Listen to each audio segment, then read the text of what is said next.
높은 산들이 낮아지고 험한 길이 평탄해지고 골짜기가 메워지는 새로운 하늘과 땅이 우리 가운데 소망으로 자리를 잡아 꿈을 꾸게 해. 불합리한 현실 속에서 주의 사랑을 외치게 해.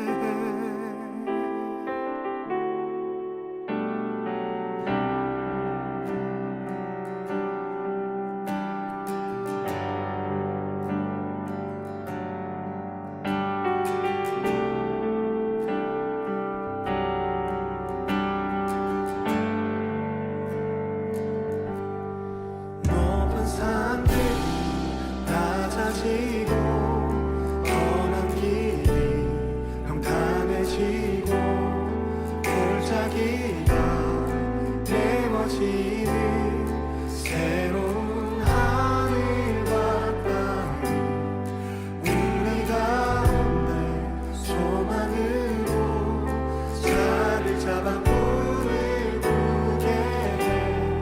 불합리한 현실 속에서 주의 사랑을 외치게 해. 주의 나라 주의 뜻이 이 땅 가운데 이루어지리. 우릴 통해 주가 일하시네.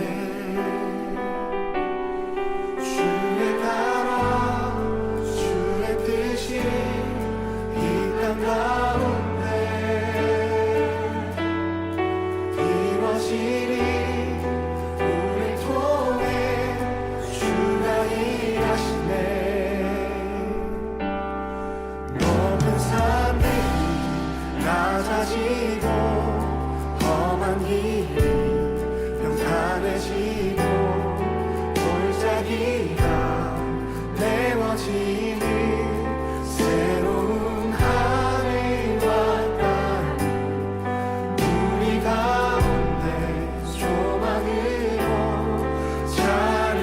꿈을 꾸게 해.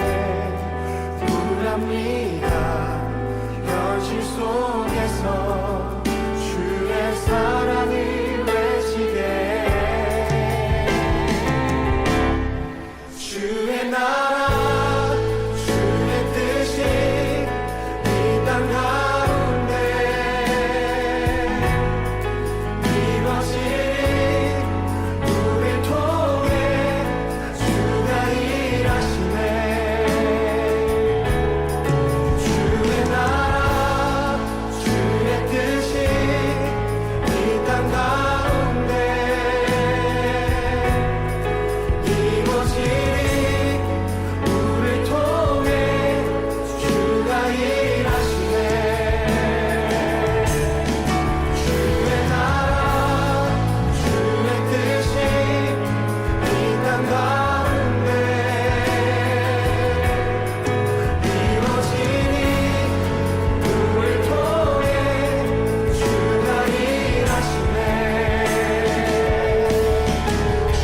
향한 큰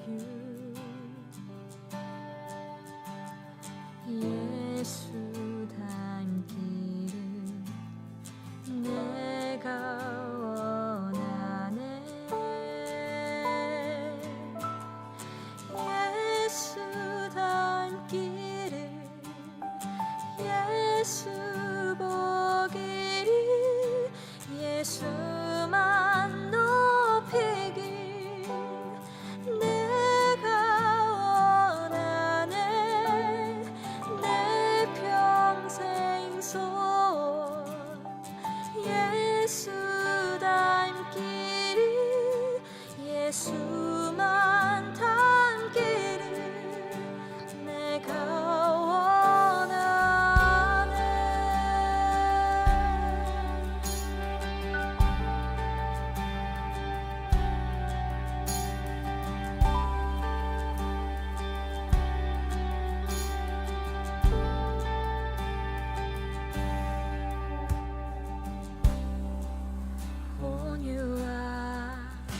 온유하신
나오신 모든 분들을 예수님의 이름으로 환영합니다. 이 시간 기도로 예배를 준비하며 나아갔으면 좋겠습니다. 악하고 공의가 없는 이 세상에 저희의 힘과 지혜로는 살아갈 수 없음을 고백합니다. 오늘도 겸손한 마음으로 주님의 도우심을 구하며 예배의 자리로 나아갈 때 성령님 저희의 눈과 마음을 여시고 사랑으로 말씀하시고 인도하여 주시옵소서. 이 시간 기도하며 나아가도록 하겠습니다.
주만 섬기리. 우리 마지막으로 다시 한번 찬양합니다. 온 마음 다해 온 마음 다해 사랑합니다. 온 마음 다해 주 알기 원하네. 내 모든 삶 당신 것이니 주만 섬기리. 온 마음 다해.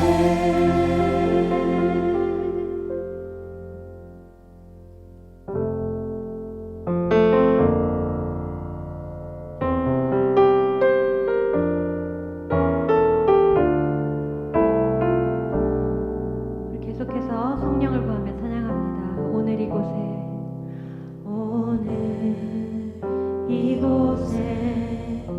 계신 성령님 우리에게 말씀하시고 우리를 가르치소서. 같이 우리 맘 열어주시고 주의 빛으로 밝혀 우리 인도하소서. 처음부터 다시 찬양합니다. 오늘 이곳에 계신 성령님 우리에게 말씀하시고 우리를 가르치소서. 같이 우리 맘 열어주시고 주의 빛으로 밝혀 우리를 인도하소서. 주님보다 앞서지 않고 겸손하게 주님의 말씀 기다리니 주님 손에 우리 드립니다.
할렐루야. 오늘도 살아계셔서 우리의 모든 삶을 주관하시는 하나님께 모든 영광을 올려드립니다.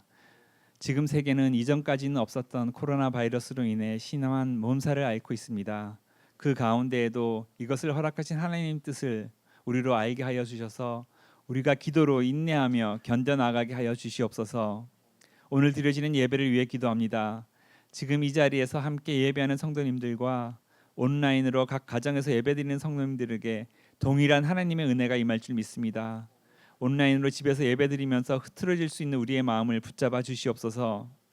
조이풀 교회의 예배 처소를 위해 기도합니다. 주님께서 우리가 함께 모여 감사함으로 기쁘게 예배할 수 있는 장소를 마련해 두셨을 믿습니다. 그곳으로 인도하시는 주님의 세미한 음성에 귀 기울일 수 있고 이를 위해 수고하는 교회 사역팀을 위해 기도하고 믿음으로 따를 수 있는 우리 모두가 되기 원합니다. 함께 모여 예배하고 떡을 떼고 삶을 나누었던 그때가 너무나 그립습니다. 온라인 예배로 흐트러지지 않도록 계속 결단하며 노력할 힘을 더하여 주시옵소서. 다음 달부터 있을 대면 예배를 준비하시는 목사님과 사역부장님들에게 지혜를 더해 주시고 모든 행정 절차가 하나님의 도우심으로 순조롭게 진행되기를 기도합니다. 오늘 예배를 위해 수고하는 모든 손길들을 위해 기도합니다. 미디어로 찬양팀으로 또 보이지 않는 곳에서 예배가 예배되어지도록 노력하는 그들의 수고가 헛되지 않도록 기억하여 주시옵소서. 교회의 각 교육기관들을 위해 기도합니다. 유치부, 초등부, 중고등부, 대학부, 소망부를 기억하시고 그들이 말씀의 반석 위에 굳게 세워지며 예수님을 개인적으로 만나기를 소망합니다. 또 각 부서의 전도사님들과 선생님들을 위해 기도합니다. 그들이 지치지 않고 기쁨으로 헌신하게 하여 주셔서 감사합니다. 오늘 말씀을 전하실 이상준 목사님을 위해 기도합니다. 단에서 담대하게 하나님의 말씀을 선포하게 하여 주시옵소서. 그 삶의 모든 문제들은 하나님께서 담당하여 주시고 해결하여 주실 줄 믿습니다. 항상 기도하시며 말씀을 준비하시는 목사님께 영육간의 강건함을 허락하여 주시옵소서. 코로나 바이러스로 인해 어려운 상황 가운데서도 선교의 현장에서 수고하시는 선교사님들을 기억하여 주시고 안전하게 지켜주시옵소서. 아버지, 저희 교회 성도님들을 위해 기도합니다. 건강의 문제, 관계의 문제, 경제적인 문제 등으로 힘든 시기를 보내시는 성도님들에게 주님의 위로하심과 인도하심이 있기를 간절히 간구합니다. 우리가 손을 놓을지라도 손을 놓지 않으시는 선하신 예수님을 믿으며 기도로 어려운 시기를 이겨나갈 줄 믿습니다. 지금은 예배의 시작 시간이 오니 마치는 시간까지 성령님께서 도우시고 인도하여 주실 줄 믿습니다. 이 모든 말씀 우리를 위해 죽으시고 부활하신 예수 그리스도의 이름으로 기도드렸습니다. 아멘.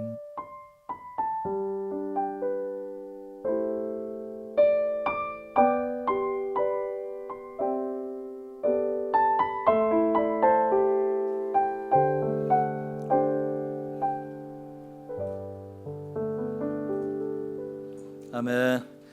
할렐루야. 여러분 정말 잘 오셨습니다. 우리 옆에 계신 분들과 인사 좀 나누시겠어요?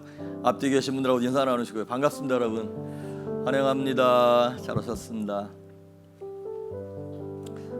코로나가 변이 바이러스로 인해서 조금 더 이렇게 창궐한다고 하긴 하는데 그래도 하나님께서 은혜를 좀 주셔서 속히 수그러들고 우리가 다 함께 모여서 곧 예배할 날이 오면 좋겠습니다. 원래대로 하면 이번 주까지 새벽 예배를 유튜브로 올리고 다음 주 한 주를 쉬었다가 8월 첫째 주부터 대면으로 새벽 예배를 하려고 그렇게 기도하고 준비하고 있었습니다. 그런데 아직 주일 예배도 그렇고 대면으로 예배드리는 것이 조금 더 시간이 걸릴 것 같습니다. 스쿨티스 측에서 연락이 아직 오지 않아서 여러분 조금만 기다려 주십시오. 그것이 확정되면 새벽 예배와 이 모든 것을 연동시켜서 함께 그때 가서 따로 광고를 드리도록 하겠습니다. 그리고 이제 우리 교회 온라인으로 예배를 드리면서 우리 교회 등록하시는 가정들이 한 가정 두 가정씩 이렇게 생기기 시작했어요. 그래서 연락이 계속 오시는데 그런 분들은 토요일 날 우리가 주일 예배를 녹화하고 있는데 영상으로 오시는 예배 드리시는 분들 가운데 함께 오셔서 토요일 날 저녁 6시 반에 오셔서 얼굴 뵙고 그렇게 인사 나누고 그렇게 교회 등록하시면 감사하겠습니다. 그리고 다음 주 토요일 날 7월 31일 오후 5시에 우리가 예배드리는 장소에서 사역부장님들 잠시 모임 갖도록 하겠습니다. 하나님께서 오늘 우리에게 주시는 말씀 한번 보도록 합니다. 사무엘상 22장 6절에서 23절에 있는 말씀입니다. 사무엘상 22장 6절에서 23절 말씀까지 좀 깁니다마는 제가 한 절 읽고 여러분 한 절 읽으시고 교독하시겠습니다. 제가 먼저 읽겠습니다. 사울이 다윗과 그와 함께 있는 사람들이 나타났다 함을 들으니라. 그때 사울이 기브아 높은 곳에서 손에 단창을 들고 에셀나무 아래에 앉았고 모든 신하들은 그의 곁에 섰더니 사울이 곁에 선 신하들에게 이르되 너희 베냐민 사람들아 들으라. 이새의 아들이 너희에게 각기 밭과 포도원을 주며 너희를 천부장 백부장을 삼겠느냐.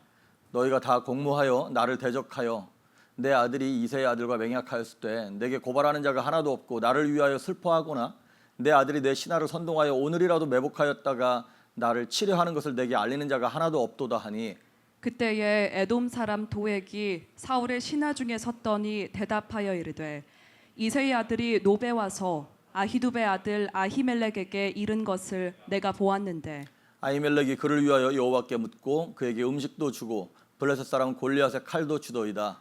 왕이 사람을 보내어 아히두베 아들 제사장 아히멜렉과 그의 아버지의 온 집 곧 노베에 있는 제사장들을 부르매 그들이 다 왕께 이른지라. 사울이 이르되 너 아히두베 아들아 들으라. 대답하되 내 주여 내가 여기 있나이다. 사울이 그에게 이르되 너가 어찌하여 이새의 아들과 공모하여 나를 대적하여 그에게 떡과 칼을 주고 그를 위하여 하나님께 물어서 그에게 오늘이라도 매복하였다가 나를 치게 하려 하였느냐 하니 아히멜렉이 왕에게 대답하여 이르되 왕의 모든 신하 중에 다윗같이 충실한 자가 누구인지요. 그는 왕의 사위도 되고 왕의 호위대장도 되고 왕실에서 존귀한 자가 아니니까. 내가 그를 위하여 하나님께 물은 것이 오늘이 처음이니까 결단코 아니니이다. 원하건대 왕은 종과 종의 아비의 온 집에 아무것도 돌리지 마옵소서. 왕의 종은 이 모든 크고 작은 일에 관하여 아는 것이 없나이다 하니라. 왕이 이르되 아히멜렉아 내가 반드시 죽을 것이요 너와 내 아비의 온 집도 그러하리라 하고 왕이 좌우의 호위병에게 이르되 돌아가서 여호와의 제사장들을 죽이라.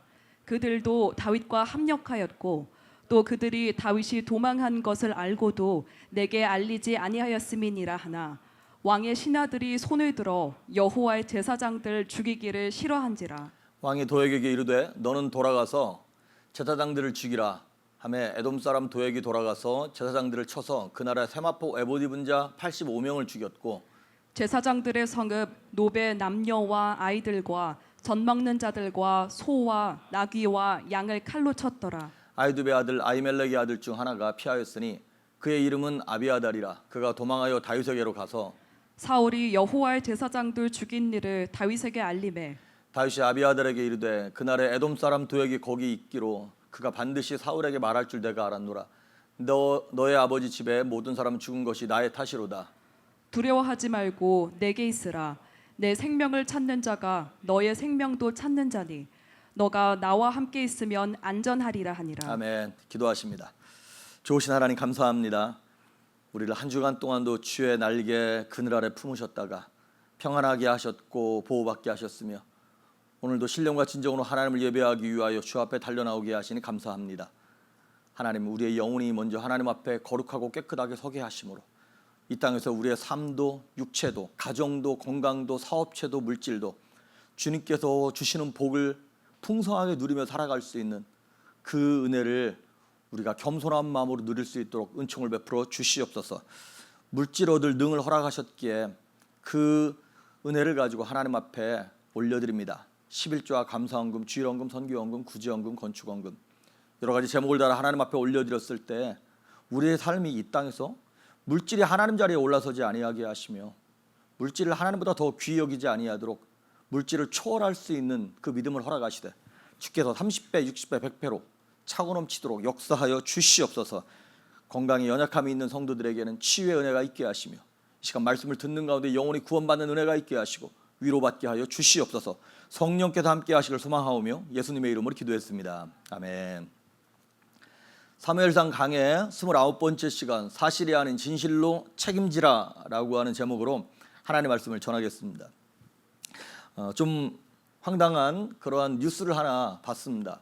일본에서 그 사용 연한이 기한이 50년 되는 이 철제 기둥, 그러니까 가로수 같은 거예요. 이렇게 그 가로등 같은 거, 철로 만든 가로등 있지 않습니까?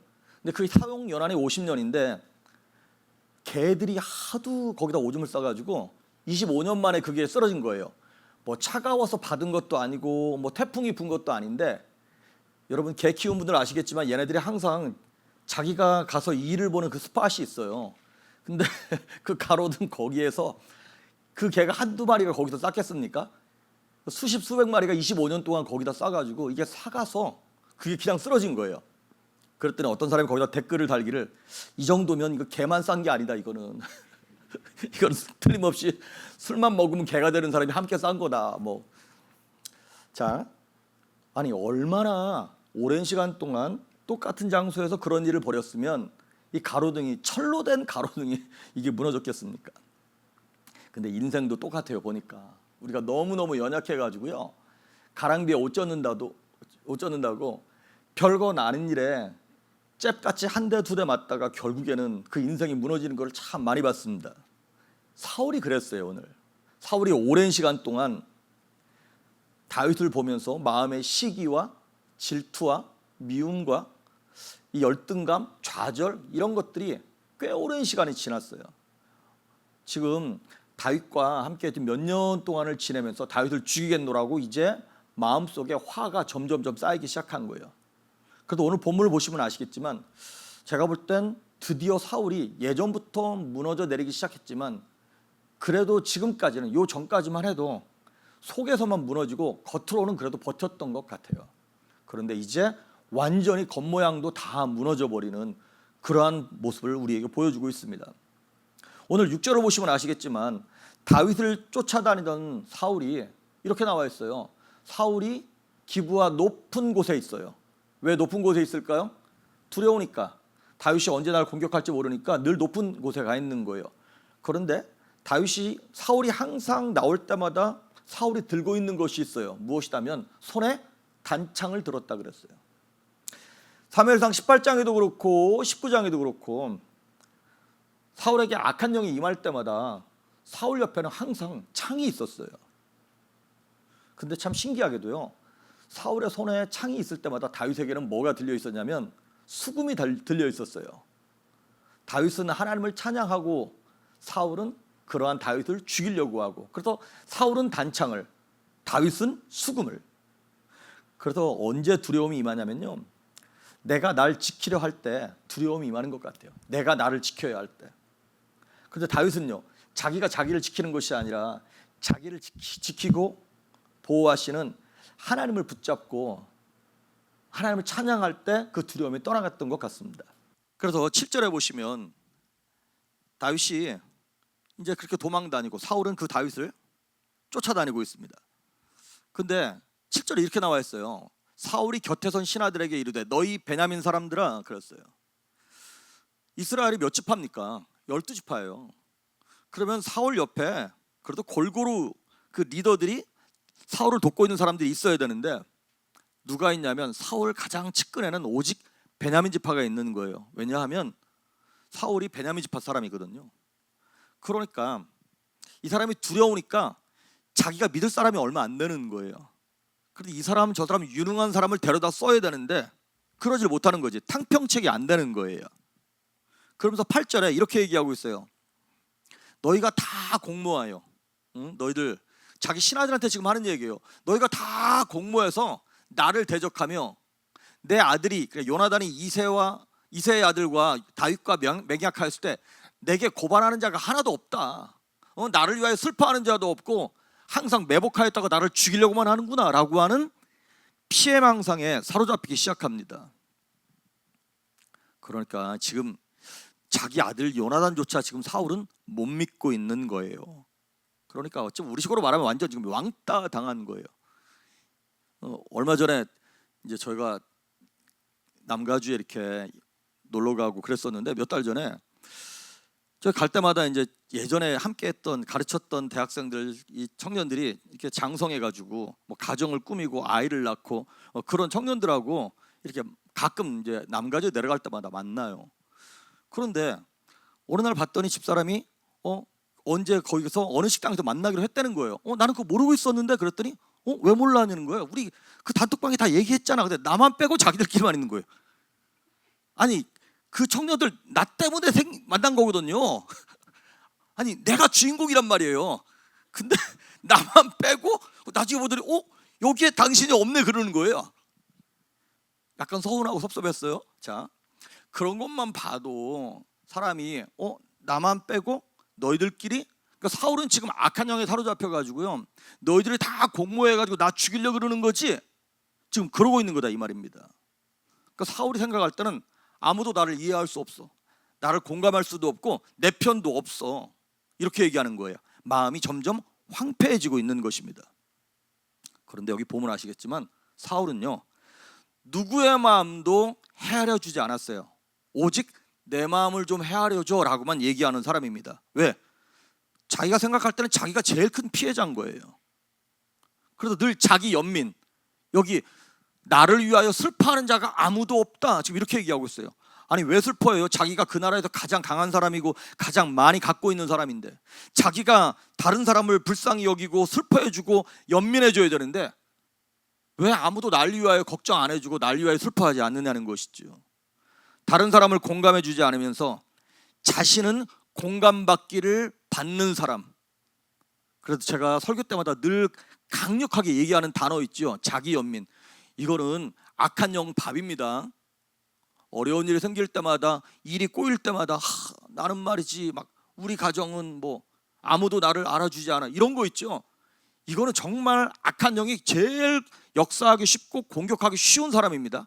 물론 어떤 인생, 어떤 성도들은 다른 사람보다 더 고난이 많은 사람도 없지 않아 있어요. 봤을 때 어떻게 그런 어려운 환경 가운데서 견뎠을까 싶은 분들도 계세요.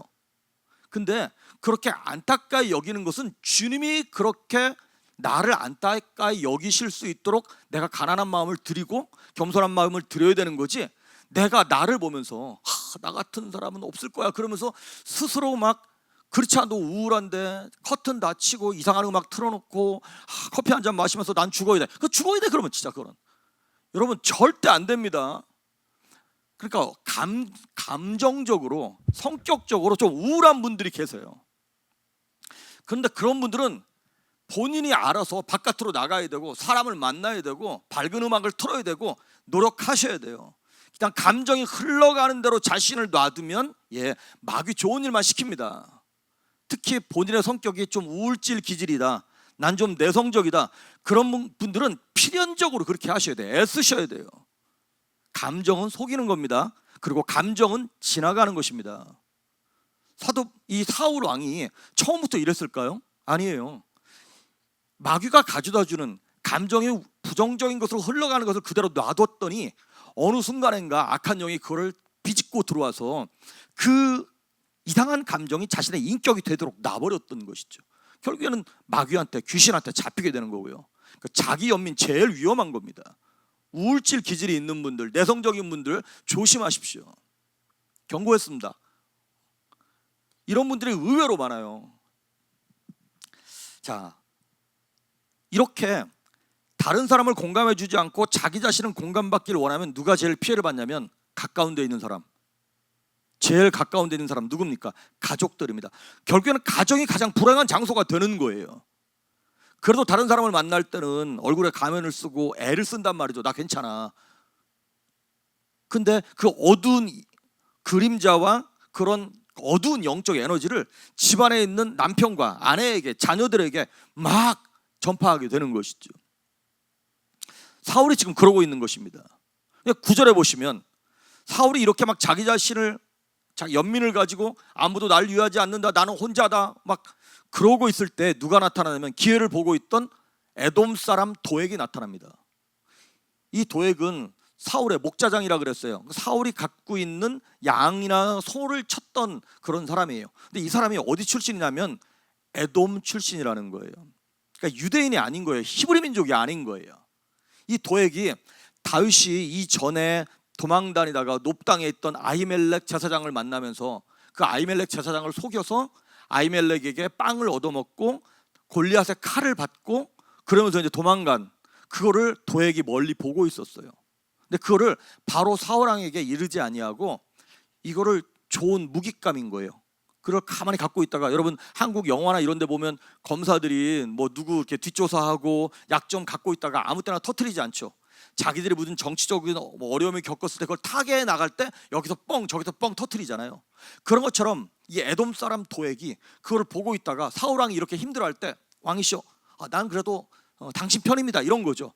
딱 나타나서 뭐라고 얘기하냐면, 이새의 아들 다윗이 노베 와서 아이두베 아들 아히멜락 이 제사장을 만날 때 내가 그거 봤습니다, 이렇게 얘기하면서 다윗을 도와주던데요. 아히멜렉이 이렇게 하면서 사울왕에게 밀고 하기 시작합니다. 자, 10절 9절에 보시면 10절 한번 볼까요? 거기 보면 한번 읽어보겠습니다. 시작. 아히멜렉이 그를 위하여 여호와께 묻고 그에게 음식도 주고 블레셋 사람 골리앗의 칼도 주더이다. 자, 도액이 사울왕에게 밀고를 하는데 세 가지를 얘기하는 거예요. 아히멜렉 제사장이 다윗을 위해서 여호와께 물어서 기도했다는 거예요. 여호와께 묻고 그리고 그에게 음식도 줬고 블레셋 사람 골리앗의 칼도 줬습니다. 자, 이 세 가지 사실입니까, 거짓입니까? 이거 사실입니다. 도액이 거짓말한 거 없어요. 없는 얘기 만들어내지 않았어요. 도액의 말은 다 사실입니다. 하지만 우리가 사실을 얘기했다 그래서 그것이 사람을 살릴 수는 없어요. 여러분, 사실은 왜곡될 수 있습니다. 우리가 팩트라고 얘기하는데 사실만 얘기해가지고는 사람을 살릴 수 없어요. 하나님의 뜻을 이룰 수 없어요. 예를 들어서 이런 거예요. 만약에 우리 아들한테 제가 만약에 물어봐요. 주민아, 너 학교 가기 싫을 때 있지? 그럼 걔가 뭐라고 얘기할까요? 나 싫을 때 있다고. 너 엄마가 되게 미울 때 있지? 엄마 엄마 진짜 싫다고 막 미울 때 있다고. 너 친구랑 이렇게 싸우거나 막 때리고 싶을 때 있지? 때리고 싶을 때 있다고. 자, 그러면 우리 아들은 학교 가기 싫어하고 엄마를 엄청 미워하고 친구를 죽이고 싶도록 미워하는 완전 나쁜 놈이야. 사실입니까, 아닙니까? 그 문장만 보면 진짜예요. 얘는 진짜 소망이 없고 가망이 없는 애인 거예요. 자, 지금 도액의 말이 사실만 쭉 늘어놓고 아히멜렉을 나쁜 사람 만들어 버렸어요. 자, 오늘 14절 한번 보십시오.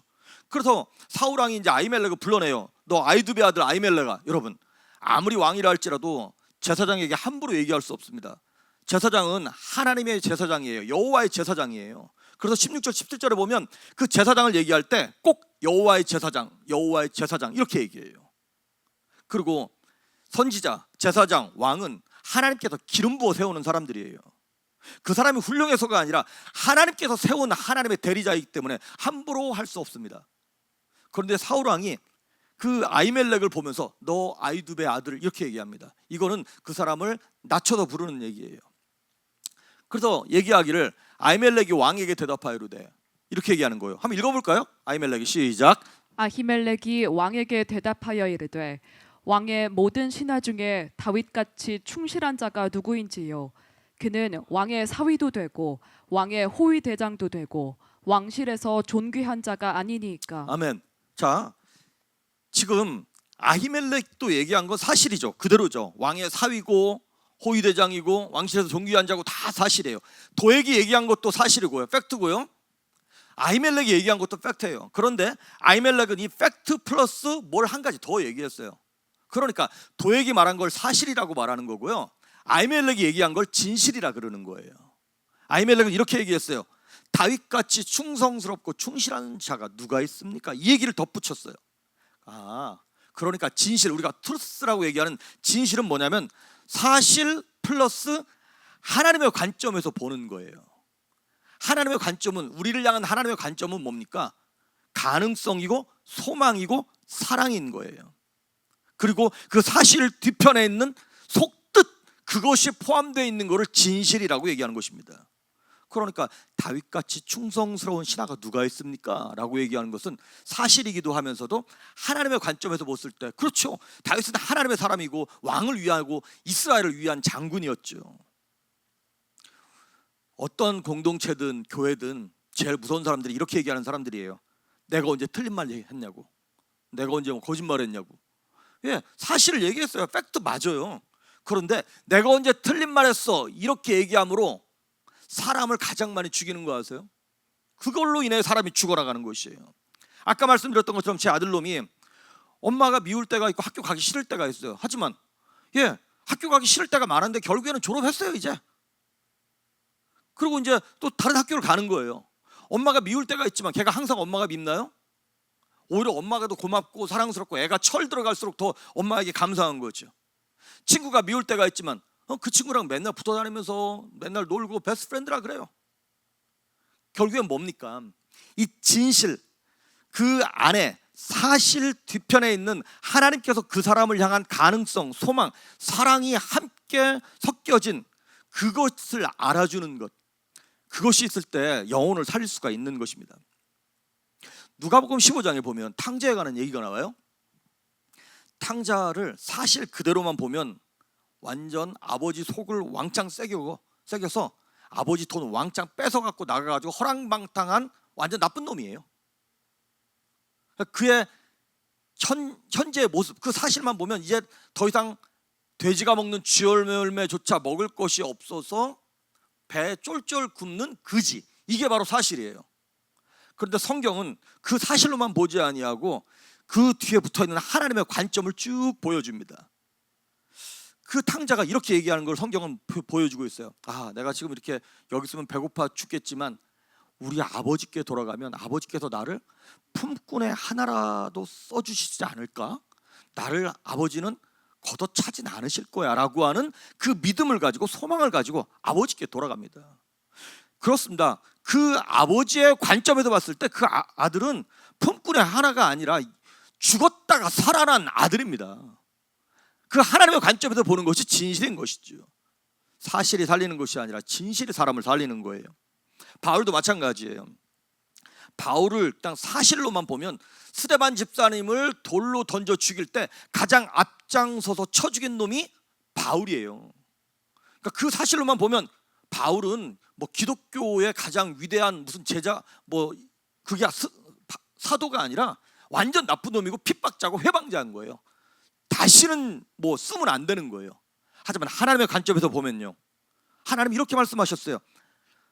사도 바울이 눈이 멀어가지고 막 헤맬 때 아나니아를 보내가지고 너 가서 사도 바울에게 기도해줘라 그랬더니 아나니아가 겁을 내는 거예요.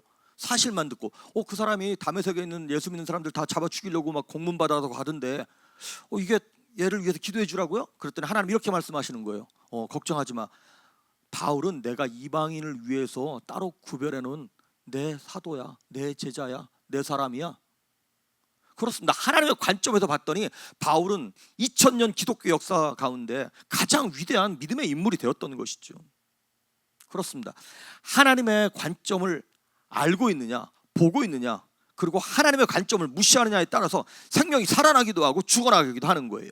요한복음 8장 32절에도 보니까 너희가 진리를 알지니 진리가 너희를 자유케 하리라 라고 하는 말씀이 있죠. 그렇습니다. 사도 바울이 변하고 난 다음에 제자들이 사도 바울에 대한 사실만 들었어요. 사도 바울이 변했다고? 근데 못 믿겠는 거예요. 옛날에 죽이던 그것만 보고 있었으니까.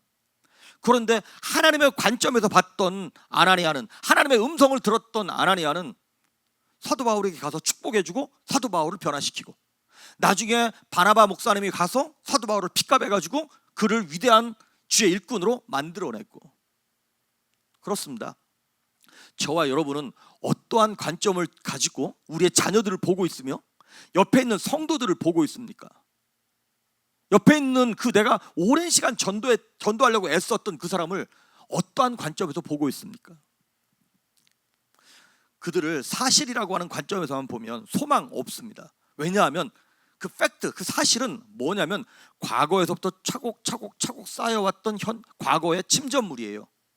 그런데 여기 청년들도 마찬가지로 이렇게 과거의 일들을 쭉 보면 얘 형편없네, 안 되겠네, 이 사람 예수 믿으면 안 되겠는데, 이 청년 교회 오면 물 흐리겠는데, 이렇게 얘기가 나올 수밖에 없는 거예요. 그런데 하나님의 관점에서 보면 그냥 길을 잃은 안타까운 어린 양이 되는 거예요. 여러분, 하나님께서도 만약에 사실적인 모습으로 우리를 보신다 그러면 이사야서 53장 6절의 앞부분에 보면 이렇게 나와 있어요. 읽어볼까요? 시작.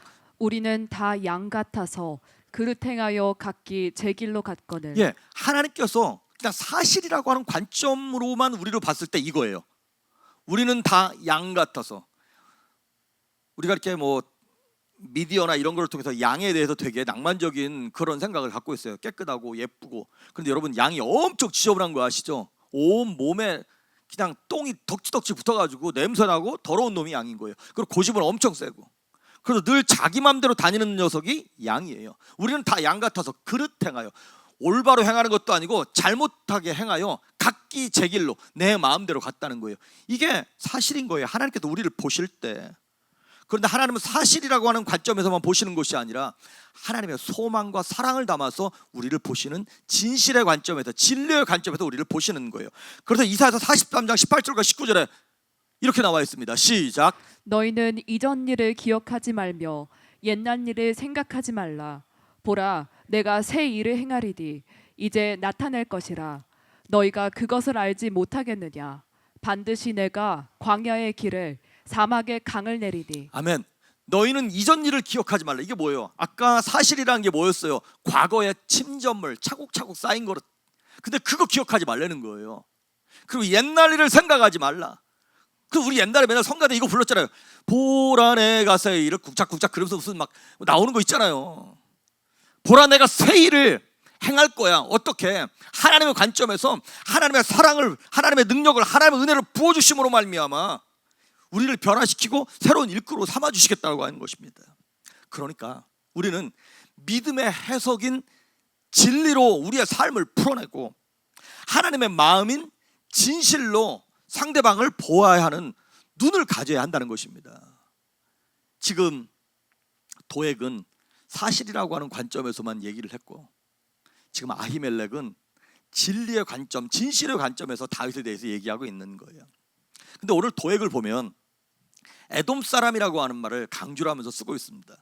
에돔이 누구의 후손입니까? 야곱의 쌍둥이 형이었던 에서의 후손의 족속이 바로 에돔 사람들인 거예요. 근데 원래대로 하면 에서가 장자니까 장자권을 가져가야 되는 거잖아요. 장자권 안에는 뭐가 포함되어 있는 거냐면 이스라엘 백성들에게 생명이 전달되는 거예요. 축복이 전달되는 것이고, 더 영적으로 말하면 메시아의 라인이 장자를 통해서 오게 되어 있는 거예요. 그런데 야곱이 형 에서를 속여서 그 장자권을 뺏어가죠. 근데 그 뺏어갈 때 야곱이 나쁜 놈 이렇게만 얘기할 게 아닌 게, 에서는 그 장자권을 팥죽 한 그릇에 팔아버린 정말 소중한 그 믿음, 그 사랑, 그 진리를 귀하게 여기지 않은 사람이었다는 것이죠. 그걸 소홀히 여겨버렸어요. 그러고 난 다음에 나중에 장자권 뺏긴 다음에 야곱을 죽이려고 했죠. 그런데 이 에돔의 후손은 결국에는 하나님의 라인, 메시아의 라인인 그 야곱의 라인과 원수가 되는 대척점에 서게 됩니다. 그래서 이 에돔 사람에서 누가 나중에 태어나는 거냐면, 예수님 오실 당시에 왕이 누구였어요? 헤롯 대왕이었어요. 헤롯이 바로 에돔 사람의 피가 섞인 사람입니다. 그래서 메시아가 태어났다. 동방박사들이 와서 얘기하니까 헤롯이 뭐라 그랬어요? 그래? 야, 싹 다 뒤집어 엎어. 그래가지고 베들레헴에서 2살박이 아래로 태어난 남자아이들을 다 죽이라는 거예요. 왜? 메시아의 라인을 끊어버리려고. 그러니까 이 에돔 족속이라고 하는 것은 메시아와 정반대에 있어서 메시아의 라인을 끊어버리려고 하는 마귀의 도구로 쓰임받는 게 바로 에돔 족속인 거예요. 오늘 그 에돔 족속의 도액이라고 하는 사람이 다윗을 죽이고 그 다음에 아히멜렉을 죽이려고 악한 계교를 꾸미고 있는 것이죠. 그래서 이제 그 얘기를, 도액의 얘기를 듣고 사울이 너무 화가 나는 거죠. 그래서 아히멜렉을 놓고 네가 왜 그랬냐 추궁하고 난 다음에 뭐 재판을 하지도 않은 상태에서 옆에 있는 신하들에게 아히멜렉 죽여라. 그런데 그 신하들이 겁이 나서 못 죽이는 거예요. 모두가 두려워하고 있는 거예요. 아까 말씀드렸던 것처럼 제사장은 여호와의 제사장이니까. 하나님을 떠난 사람의 특징이 여기서 나옵니다. 사울왕을 보면 주변 사람들의 말이 안 들려요. 다 닫혀버렸어요. 왜? 내가 갖고 있는 원통함, 분함, 억울함, 자기연민 이런 것들로 똘똘 뭉쳐져 있어가지고 안 들리는 거예요. 여러분, 내 안에 그 쓴뿌리들을 오랫동안 놔주잖아요. 그러면 분함, 원통함, 억울함 이런 것들이 꼭 조개가 그 자기 몸 안에 들어오는 그런 찌꺼기나 모래 같은 걸 똘똘똘 뭉쳐가지고 나중에 진주처럼, 조개는 그렇게 진주라도 만들어내지 우리 안에 들어온 그 쓴뿌리들을 해결하지 않은 상태에서 그 슬픔, 억울함, 분노 이것을 내가 오랜 시간 동안 묵상하고 놔두잖아요. 결국에는 그것이 마귀가 역사하는 루트가 되는 것입니다. 아무리 진리의 말을 하고 진실의 말을 해도 안 들리는 거예요. 그러니까 이 아히멜렉을 죽이라고 명령했어요. 그런데 옆에 있는 군사들이요 못 죽이는 거예요. 겁이 나가지고. 근데 이 사울은 그것이 겁나지가 않는 거예요. 이미 마귀에게 잡혔기 때문에. 그래서 18절과 19절에 보면 도액에게 명령합니다. 야, 네가 가서 죽여. 그래서 어떻게 하냐면 아히멜렉을 죽이고, 이 높당이라고 하는 곳에 성소, 이 태버네클이 있었거든요. 그러니까 태버네클이 있다 보니까 거기서 그것을 돕는, 제사를 돕고 하나님을 예배하는 것을 돕는 제사장들이 한둘이 아니었겠죠.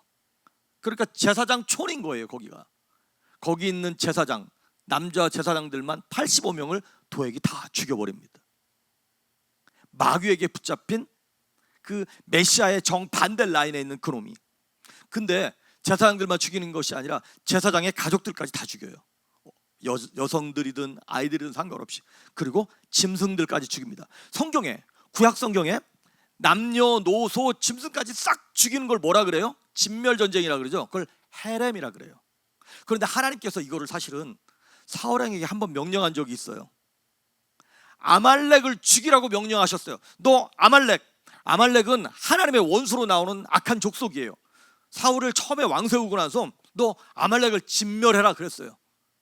그런데 사울왕이 아말렉을 진멸하지 아니하고 아말렉 왕 아각을 살려두고 그 좋아 보이는 살찐 양과 염소와 소를 살려두고, 너 왜 안 죽였냐? 그랬더니 이거 제사할 때 쓰려고 안 죽였다는 거예요. 그렇게 죽이라고 명령했던 하나님 나라의 원수는 아말렉은 살려두고 하나님의 일을 위하여 헌신하고 수고하는 제사장들을 싹 다 죽여버리는 거예요. 왜 그런다고요? 내 안에는 쓴뿌리를 해결하지 못하니까 악한 영에 사로잡혀서 이렇게 하는 거예요. 진실의 소리를 듣고 진리의 소리를 귀를 기울여야 되는데 사람을 죽이는 사실에만 귀를 기울이니까 영혼이 버텨나질 못하는 것이죠. 그래서 나중에 20절부터 23절에 쭉 보시면 아시겠지만 그 모든 일가족이 다 진멸되고 난 이후에 한 사람이 거기서 도망옵니다. 그게 누구냐면 아히멜렉 제사장의 아들이었던 아비아달, 한 사람이 살아서 다윗에게 도망옵니다. 그 아비아달을 보고 난 다음에 다윗이 뭐라고 얘기하냐면, 우리 한번 20절 볼까요?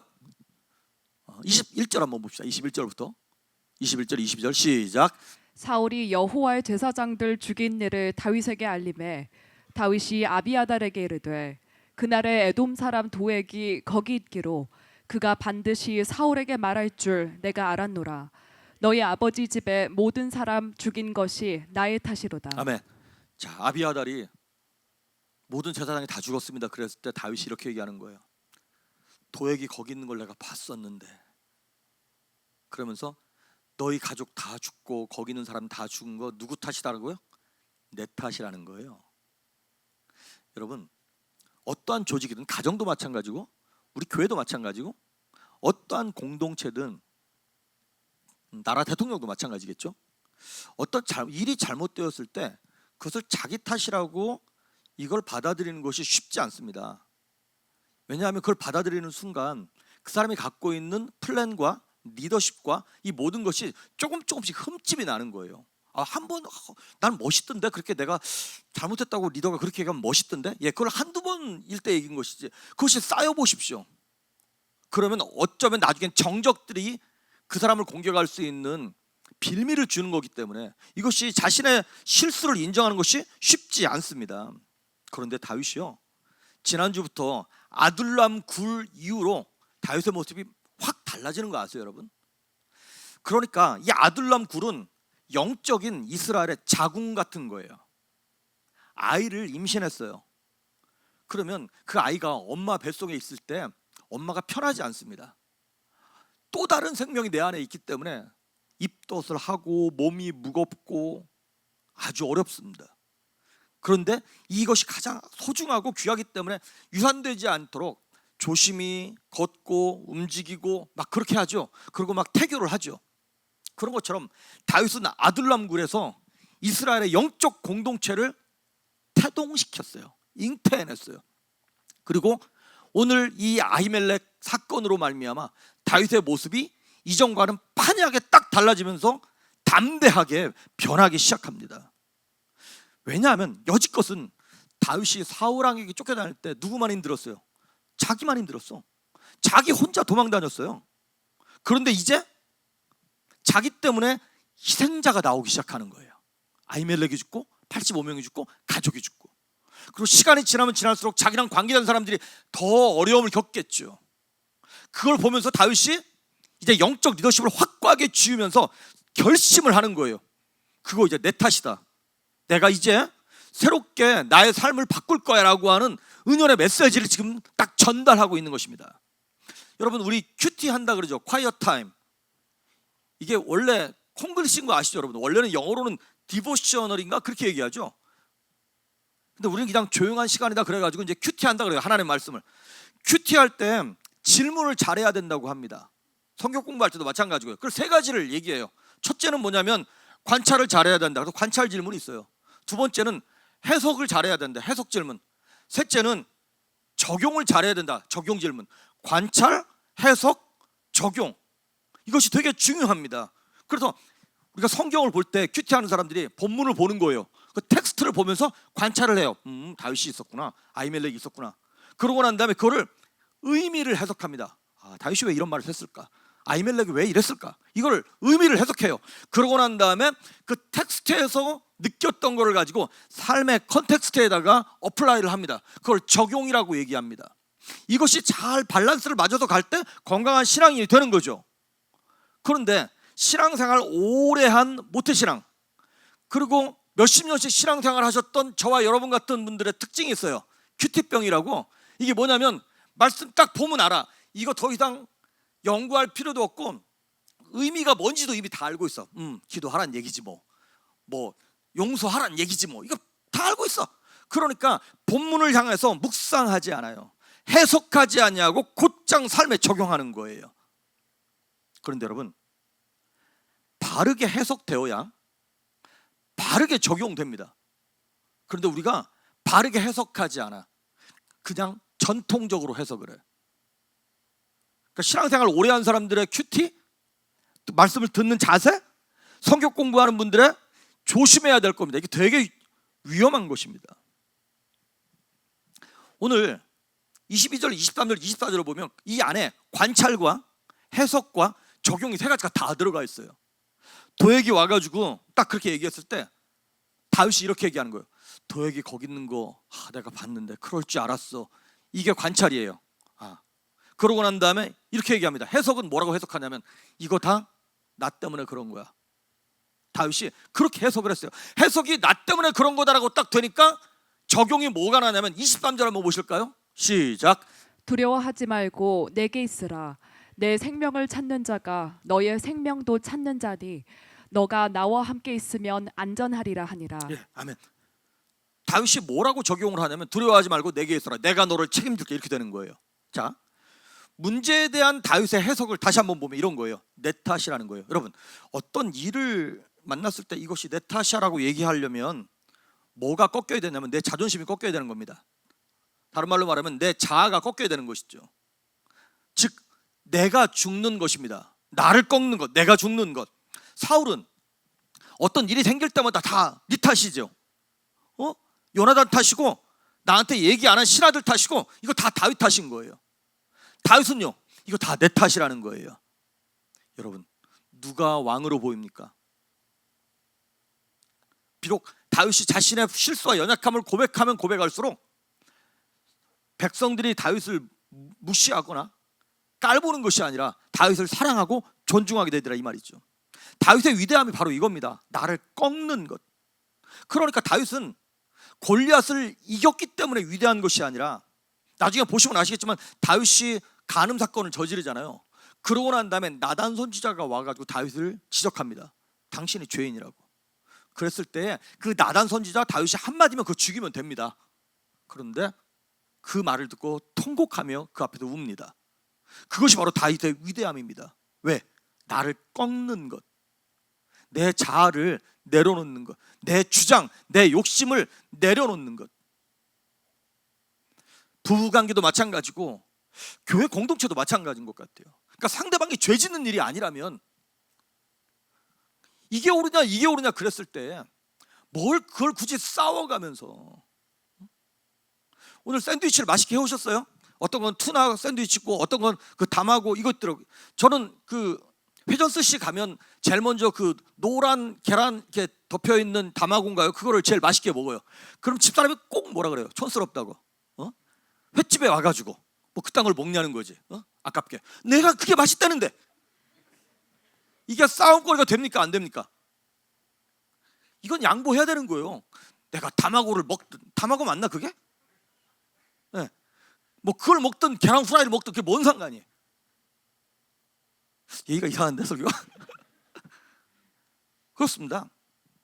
우리가 하나님 앞에서 신앙적인 위대함을 보이는 것은 무엇이냐면 죽고 사는 문제, 죄에 관한 문제가 아니라면 나를 꺾을 수 있어야 합니다. 그런데 이런 사람이 있어요. 한 번도 꺾여본 적이 없는 사람. 나는 한 번 아니면 아닌 거야. 이런 사람들 있죠. 무서운 사람들. 그런 사람들 교만한 사람이라고 얘기하는 겁니다. 지조가 센 사람들이 아니라 고집이 센 사람이고 교만한 사람인 거예요. 내 것이 꺾여 봐야 하는, 부러져 봐야 하는 그 겸손함을 경험해 봐야 하는데, 그런데 사람들은 그걸 못 들어요. 그걸 받아들이지를 못하는 거예요. TV에서 어떤 연예인이 그러더라고요. 자기가 매운 걸 너무 좋아해가지고 속이 막 쓰리고 그래서 한의원에 갔더니 한의사 선생님이 그거 끊으라고 그랬더니 한의원을 끊었다 그러더라고요. 난 매운 거 못 끊는다. 여러분, 뭘 끊어야 되는지를 제대로, 내가 꺾이면 문제 해결되는 거 많습니다. 집에. 그죠? 남편이 꺾이면 그 문제 해결되고 부모가 꺾이면 그 문제 해결되는 집안 많아요. 그런데 못 꺾어. 사울왕처럼. 스데반 집사님이 진리의 말씀, 진실의 말씀을 전했어요. 그때 그것을 듣고 있던 백성들이 마음에 찔렸거든요. 그러면 마음에 찔리면 뭐 해야 돼요? 회개하면 되는 거잖아요. 그런데 자기를 못 꺾으니까 스데반 집사님을 죽여버렸어요. 그러니까 여러분, 자기를 꺾는 것은 굉장히 큰 믿음입니다. 자신의 고집을 꺾을 수 있는 그러한 성도는 굉장히 큰 믿음을 갖고 있는 거예요. 죽은 사람을 살리고 기적이 나타나는 것도 큰 믿음일런지 모르겠습니다만은 내 자아를 꺾는 것은 더 큰 믿음인 거예요.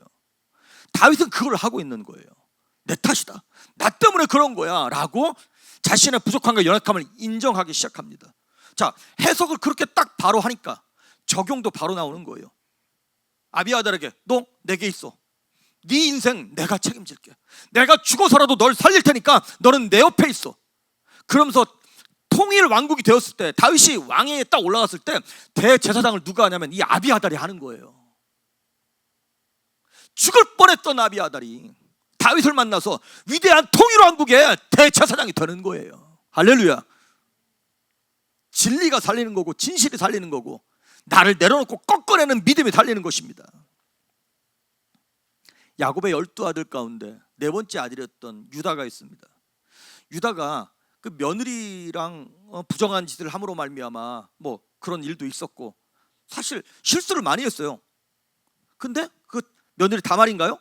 그거 있고 난 다음에 나중에 유다가 그렇게 고백해요. 네가 옳다, 내가 잘못했다라는 거를 유다가 인정을 합니다. 그리고 자기 그 11번째 동생이었던 요셉을 이제 애굽에 팔잖아요. 그러고 난 다음에 이제 애굽에 왔다 갔다 하는 과정 속에서 이 문제를 누가 해결하냐면 유다가 나서서 해결합니다. 자, 자기 아버지 야곱을 설득해가지고 막내 동생 베냐민을 데려가야 되는 거예요. 그런데 아버지 야곱 입장에서는 아니 요셉도 죽었는데 이제 베냐민까지 죽일 생각이냐 이런 마음으로 못 내준다 이렇게 되는 거죠. 그런데 이렇게 얘기하고 있습니다. 창세기 43장 9절에 유다가 자기 아버지한테 하는 얘기예요. 시작. 내가 그를 위하여 담보가 되어리니 아버지께서 내 손으로 그를 찾으소서. 내가 만일 그를 아버지께 데려다가 아버지 앞에 두지 아니하면 내가 영원히 죄를 지리이다. 아멘. 내가 그를 위하여 담보가 되겠다는 얘기는 뭐냐면, 만약에 얘를 못 데리고 오면 나를 죽이십시오, 내 아들들을 죽이십시오, 이거예요. 자신의 생명을 내놓음으로 그 일을 진행하는 것이 바로 유다였어요. 그리고 나중에 44장 32절 33절은 이거는 뭐냐면, 이제 요셉 앞에서 이제 자기가 또 한 번 자기의 목숨을 담보로 내놓는 장면이에요. 한번 읽어볼까요? 시작. 주의 종이 내 아버지에게 아이를 담보하기를 내가 이를 아버지께로 데리고 돌아오지 아니하면 영영히 아버지께 죄짐이 지리이다 하였사오니 이제 주의 종으로 그 아이를 대신하여 머물러 있어 내 주의 종이 되게 하시고 그 아이는 그의 형제들과 함께 올려보내소서. 아멘. 이 얘기를 할 때 요셉이 그동안 자기가 요셉인 거를 밝히지 않고 있었거든요.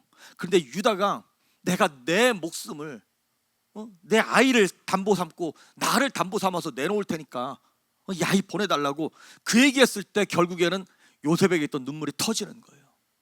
그러면서 자신의 정체를 밝히면서 내가 바로 당신들이 판 요셉입니다라고 하는 그 얘기를 하는 것이죠. 그렇습니다, 여러분. 자신의 생명을 담보로 책임졌던 그 문제에 대해서 내가 책임지겠다고, 내가 죽겠다고 나섰던 유다로 말미암아 하나님께서 이 모든 기적 같은 역사들을 이루셨던 것처럼 나중에 보면 유다가 죽었습니까? 아니에요. 유다는 12지파 가운데 네 번째 아들임에도 불구하고 12지파 가운데 영적인 장자 지파가 됩니다. 그리고 유다의 라인에서 누가 오는 것이에요? 다윗 왕이 나타나게 되고 그 유다의 라인에서 메시아 예수 그리스도가 태어나게 되는 것이죠. 그렇습니다. 오늘 말씀을 제가 마무리하면서 우리는 남들이 말하는, 아니면 나도 말하는 그 사실이라는 것에 그곳에 끝나는 것이 아니라 이 사건, 이 사실 뒤에 하나님이 이 사람을 향해서 어떠한 마음과 어떠한 플랜과 어떠한 하나님의 뜻을 갖고 있는지를 주님의 관점과 눈과 사랑으로 보았을 때 소망이 있게 되는 것입니다. 할렐루야. 남편을 볼 때도 자녀를 볼 때도 옆에 있는 성도를 볼 때도 마찬가지입니다. 그 진실, 진리라고 하는 관점에서 보니까 우리가 자유케 되는 것이죠. 그리고 그 사람을 살리게 되는 것이고 내가 이걸 어떻게 적용해야 할 건가에 대한 답이 나오게 되는 것입니다. 어떻게 적용합니까? 내가 꺾이면 되는 거예요. 내가 죽으면 되는 거예요. 그래서 다윗은요, 자기가 내가 빛날 거야, 내가 주인공 할 거야, 이게 아니라 남을 빛내게 하는 조연의 자리로 내려가려고 애를 쓰는 거예요. 아비아달, 내가 너 책임질 거야. 넌 이제 살아날 수 있어. 그렇게 했더니 하나님이 그래 다윗 너는 조연해라, 뭐 그랬나요? 엑스트라 해라? 아니요. 하나님께서 다윗을 오히려 주연으로 빛나게 하시지 않았습니까? 우리 가끔 보면 그 뭐 히말라야 이렇게 에베레스트 정상에 올라가는 되게 훌륭한 등반가들이 많이 계세요. 그런데 그 등반가들은 평생에 한두 번 올라가죠. 진짜 많이 올라간 사람들은 누구예요? 옆에서 돕고 있는 그 셀파들인가요? 그 사람들 있죠. 그 네팔인가 거기서 이 사람들은 뭐 1년에 수십 번씩 거기 산을 오르락내리락거려. 이름만 안 나타날 뿐이지. 그렇습니다, 여러분. 내가 주인공이 되고 내가 뭘 하려고 하는 것보다 다른 사람을 살리려고 내가 책임을 지고 진리의 관점, 믿음의 관점, 진실의 관점에서 그 사람을 평가하고 볼 때 하나님께서 그 사람도 살리고 우리도 살릴 줄 믿습니다. 다른 사람을 살 때 내가 살아난다는 걸 우리가 깨달아야 해요. 그래서 교회에서 영혼들을 섬기고 봉사하고 돕고 내가 죽고 내가 화가 나지만 참고 그거 하는 것입니다. 그걸 누가 했어요? 예수님이 하신 거예요. 다른 사람을 살릴 때 내가 살아난다는 것이죠. 여러분, 우유 받아서 먹는 사람보다 우유 배달하는 사람이 더 건강한 거 아시죠? 그 사람을 살리기 위해서, 그 사람을 유익되기 위해서, 그 사람 돕기 위해서 내가 애쓸 때 하나님께서 내 인생 책임져 주실 줄 믿습니다. 진리로 남을 살릴 때 내가 살아나는 것이죠. 그래서 여러분, 우리가 하나님 앞에서 내가 말하는 것이 사실에 근거한 말인지 진실에 근거한 말인지를 구별할 수 있기를 주의 이름으로 축복합니다. 눈에 보이는 사실이 아니라 하나님의 관점인 진실로 상대의 연약함을 책임지는 성도, 다윗과 같이 나를 꺾어내는 성도, 책임질 때 내가 살고 우리가 살고 우리가 회복될 줄 믿습니다. 오늘도 이 말씀을 붙잡고 다윗과 같이 믿음의 선포함으로 말미암아 담대하게 그 어둠의 길, 어둠의 통로를 능히 뚫고 지나가며 다른 영혼을 살릴 때 나도 살아나는 역사가 우리 모두에게 있기를 주의 이름으로 축복합니다. 아멘. 우리 다 같이 일어나서 찬양하십니다.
의지할 것뿐일세. 무슨 일 당해도 예수를 의지한 생명 있을 동안에 있을 동안에 예수 의지합니다. 천국 올라가도 의지할 것뿐일세. 세월 지나갈수록 의지할 뿐일세. 무슨 일 당해도 예수 의지한. 우리 잠시만 다 같이 통성으로 기도합니다.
주오신 하나님 아버지 감사합니다.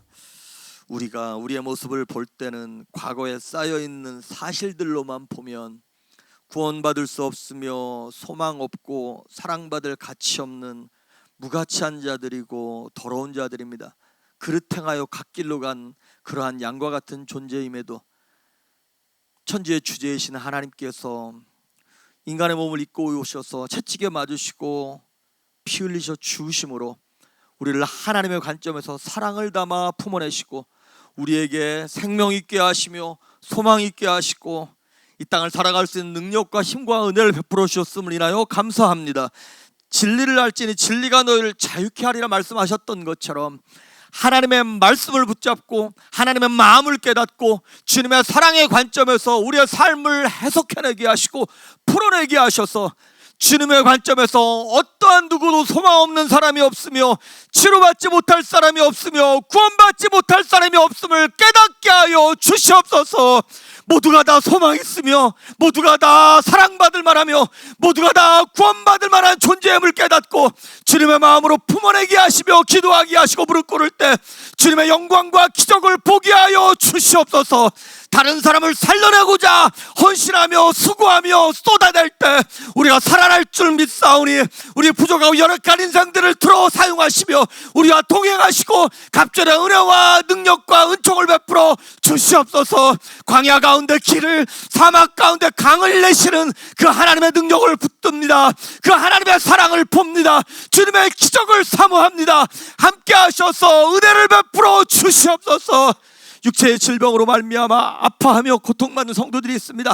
마음의 질병으로 말미암아 소망 잃고 두려워하는 영혼들이 있습니다. 가족의 문제, 자녀의 문제, 질병의 문제, 물질의 문제로 말미암아 눈물 흘리는 성도들이 있습니다. 이 시간 내가 나사렛 예수 그리스도의 이름으로 명령하노니 그 모든 괴로움과 아픔과 눈물을 가져다주는 악하고 더러운 흑암의 영들은, 더러운 귀신들은 나사렛 예수의 이름으로 떠나갈지어다, 물러갈지어다. 우리 하나님 성령으로 오셔서 자유롭게 하시며 평안하게 하시고 치료하시고 어루만 주심으로 깨끗하게 하시고 회복될 수 있도록 은혜만 총을 베풀어 주시옵소서. 이제는 우리 주 예수 그리스도의 은혜와 하나님의 무한하신 사랑과 성령 하나님의 감동하시고 충만케 하시고 기름 부으심의 은혜가 사람의 관점에서 사실의 관점에서 보는 것이 아니라 주님의 관점에서 진리로 진실로 그 사람을 섬기며 나를 꺾어낼 때 주님의 영광과 주님의 기적과 은혜가 우리의 삶 가운데 풍성하게 넘쳐날 수 있기를 간절히 소망하는 자들에게, 그들의 가정 위에, 사업체 위에, 건강 위에, 교회 위에 이제부터 영원토록 함께 하시기를 간절히 축원하옵나이다. 아멘.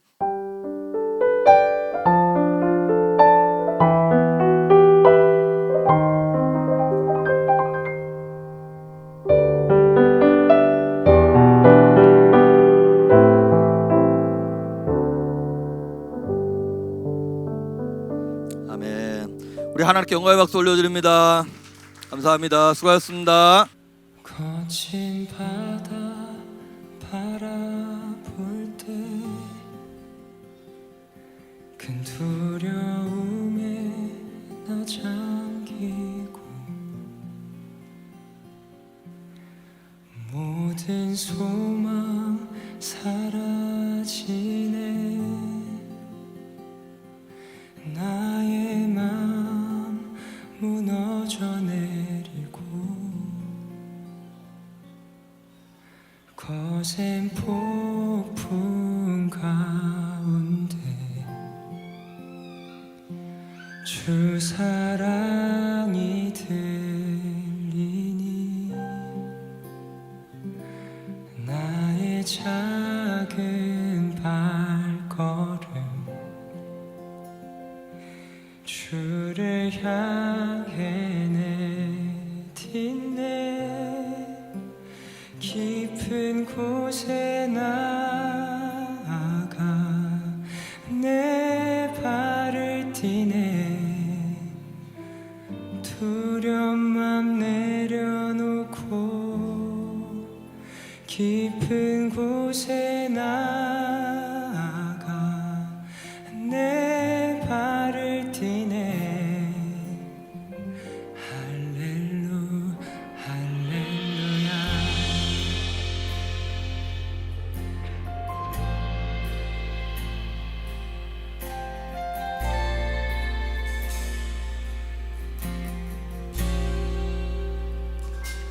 거친 바다 바라볼 때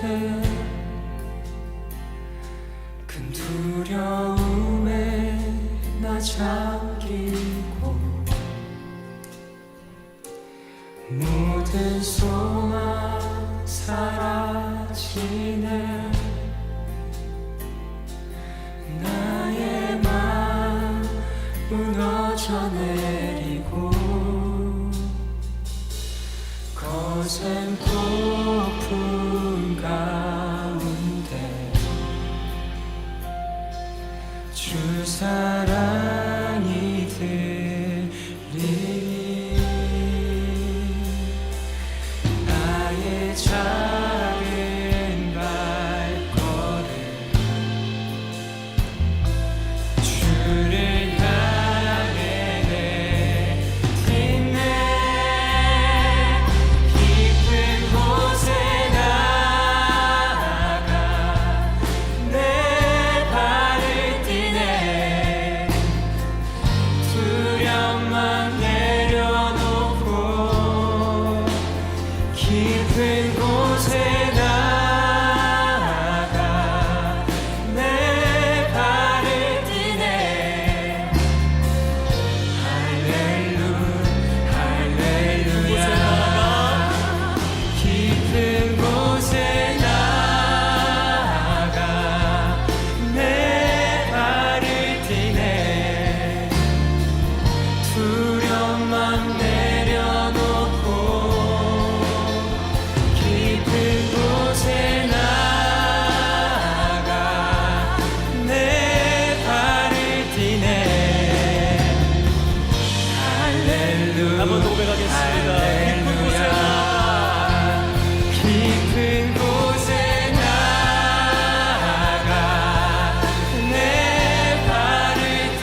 잠잠하게 주를 보